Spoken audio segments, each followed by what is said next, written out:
So you've been spending a bunch of time creating email newsletters and automations, but you don't know if they're actually working. Have you actually ever done an audit of your email newsletters to see if they work? A lot of business owners fall into the trap of set it and forget it, or send something out and cool, that's ticked off the list. I don't need to worry about that one. But the problem with that is it means you can never improve and you can't get better at what it is that you're doing because you don't know how it's performing when it goes out into the wide world. But the thing is, with email marketing, if you don't take the time to analyze how things are working and do this on a regular basis, then you're not going to see the return on investment that you are expecting. So in this video, I'm going to be sharing my email marketing audit template, and we're going to actually dive into my stats and see how my email newsletters have been performing over the last few months. Sound good? Hello and welcome to my channel. I'm Kate Emiley and I'm a brand and content strategist, and I help business owners grow their community, build connection, and convert clients on autopilot. So when it comes to email marketing, there's 3 things you need to know as to whether your emails are successful or not. Number 1 is your open rate. Number 2 is your click-through rate, and number 3 is your unsubscribes. So your open rate is really important because this is how many people have actually opened your email. So your email will land in their inbox, but until they actually click open, they haven't actually seen what it is that you're sharing. And then your click-through rate is if you have a button or a link within that email, it's how many people, from the people that have opened, have clicked that link. And then unsubscribes. We all know what unsubscribes are, right? And it's nothing to be afraid of. It is important that you're getting unsubscribes because at the end of the day, people aren't going to be interested in your stuff forever, and you'd rather kick them off your list than be sending emails to people that don't want to receive them. But the key thing with unsubscribes is you don't want to have a huge number of them. So that number is dependent on your email list, so you just don't want to see massive spikes in unsubscribes. If that happens, no dramas, just look at what the email was about. Maybe there was something controversial in there, maybe it was something really spammy and salesy.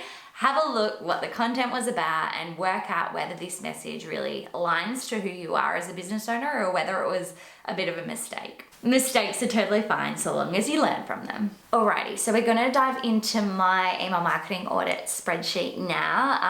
I haven't actually done this for a few months, so you're walking through it with me. So let's get into it. Alrighty, so this is what my email marketing audit template looks like.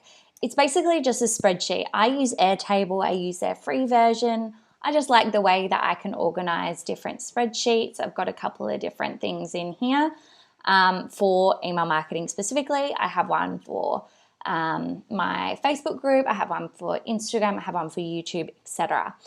So I just want to take you through the headers first up. So we've got month, day, and date. So this is when the emails were sent out.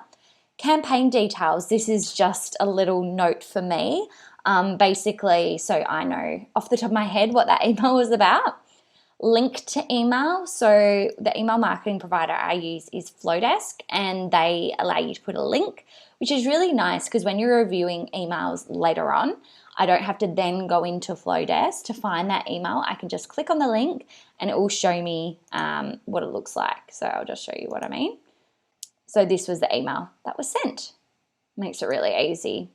And then I've got segments. So there's a whole lot of segments I've got in my list, probably too many to be honest. But this shows what the emails, who the emails were sent out to. If you are just getting started with email segmentation or you haven't even touched it, I have a whole video about this, so go and watch that one now. It takes you through the basics of it, basically.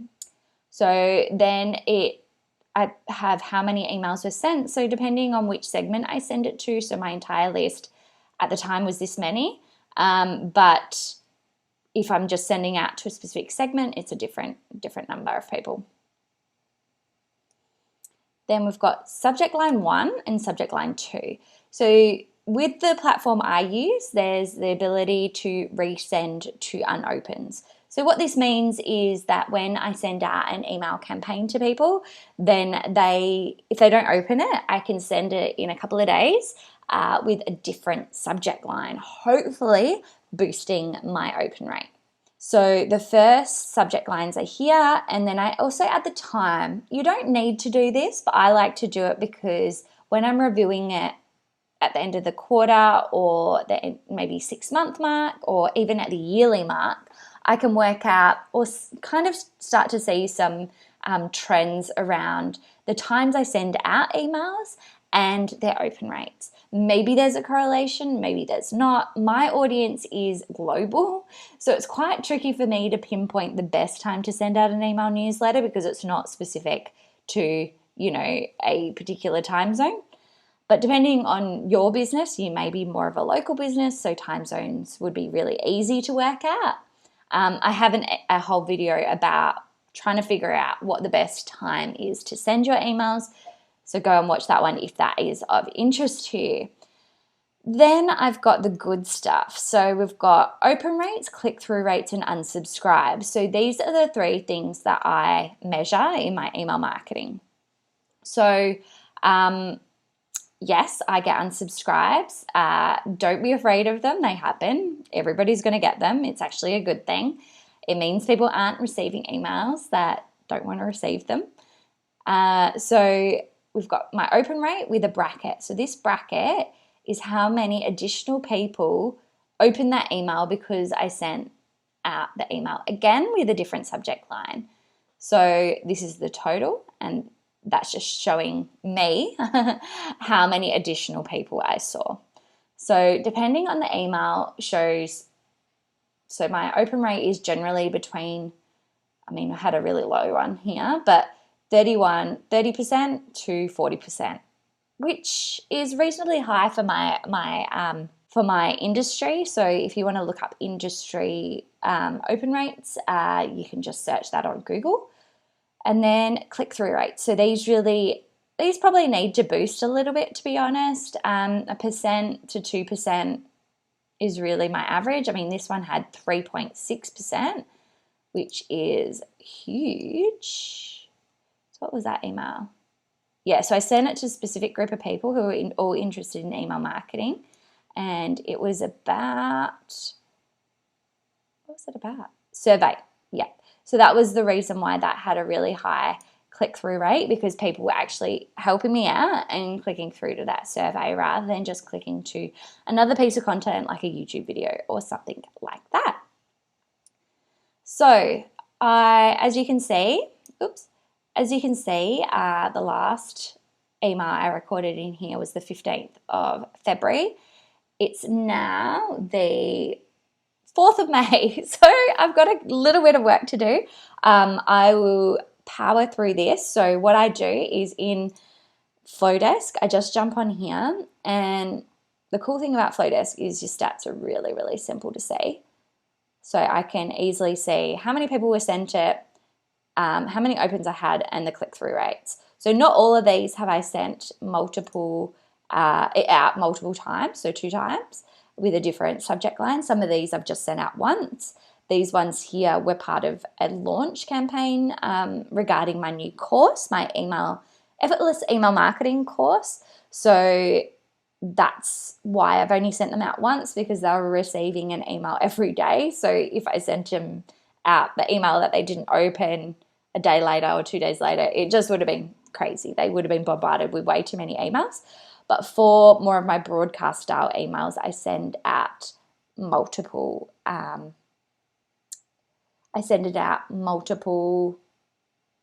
times with different subject lines. Cool. Well, I'm going to get busy on doing that, and then I'll show you what those results look like.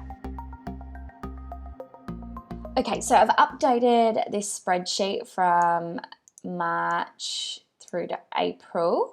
So yeah, I only sent out 1 email in March. I was preparing a whole lot of stuff for my course and for this launch emails here. These launch emails I sent so it was 4 consecutive days, and then there was the Saturday and then the Monday. So I had like a little early bird launch promo that went with my course. So that's why I sent them over this period.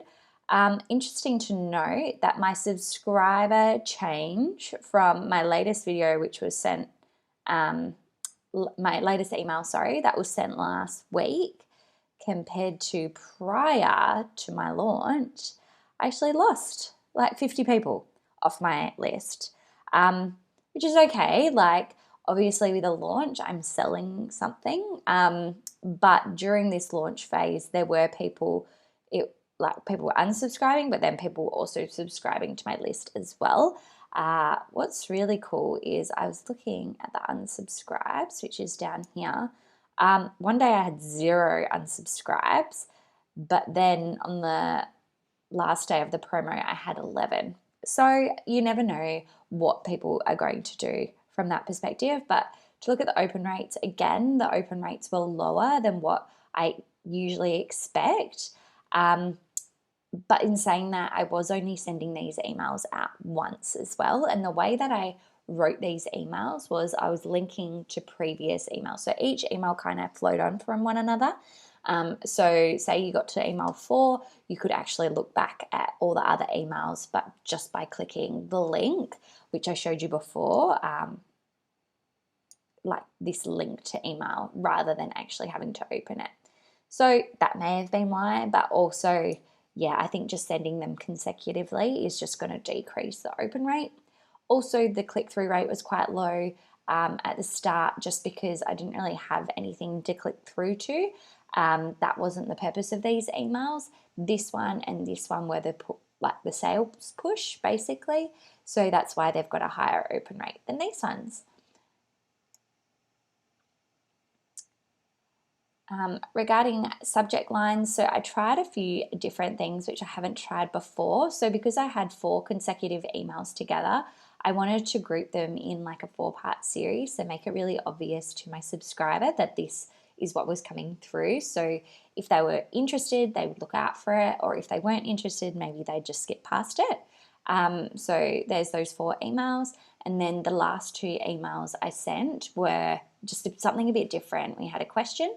Questions generally get higher open rates, and something that's really creates curiosity and makes people go, I wonder what this is about, is that last email. Same with this one here, which was my last newsletter, which was a broadcast style to my entire list. This one, had open rate of 30%. I totally forgot to resend it to unopens. I think it would have got more like a 38%, 40% open rate had I have done that. I feel like it's too late now. I'm recording this about a week after that email went out. So I'm not going to do that for this email, but just so you're aware. However, it did have a huge unsubscribe rate, which I thought was really interesting considering it was a totally value add email. It was all about my YouTube video that was coming out. And so I'm not sure why that had such a high unsubscribe rate. But in saying that, my last one to my entire list had the same sort of thing. So it may be just a percentage thing. So working out what a 34 out of 4,000 versus 11 out of, 1,700 or something. It's probably a similar sort of ratio to that. So it's not probably performing poorly. It's probably just how my list is performing currently. So I hope that gave you a really nice insight. Try and keep this up to date if you are going to create an audit like this, and then review it maybe every quarter and have a look through what are the topics you talked about. What were the open rates? What were the subject lines that had really high open rates?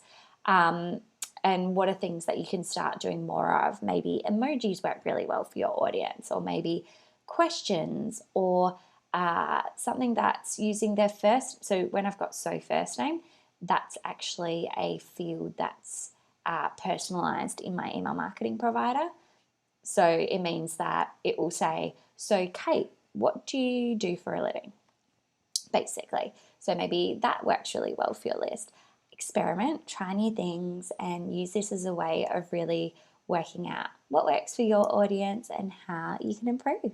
So with this template, you can copy the same headers that I've used and then just put them into a Google Doc or an Airtable or some other spreadsheet format that you like to use, and just keep on top of analyzing this on a regular basis. This may look like a quarterly thing for you, it may be monthly, depending on how many emails you send, but keep on top of it because you'll make sure that any emails that you send in the future are going to be more aligned with your audience and the types of content that they like to see.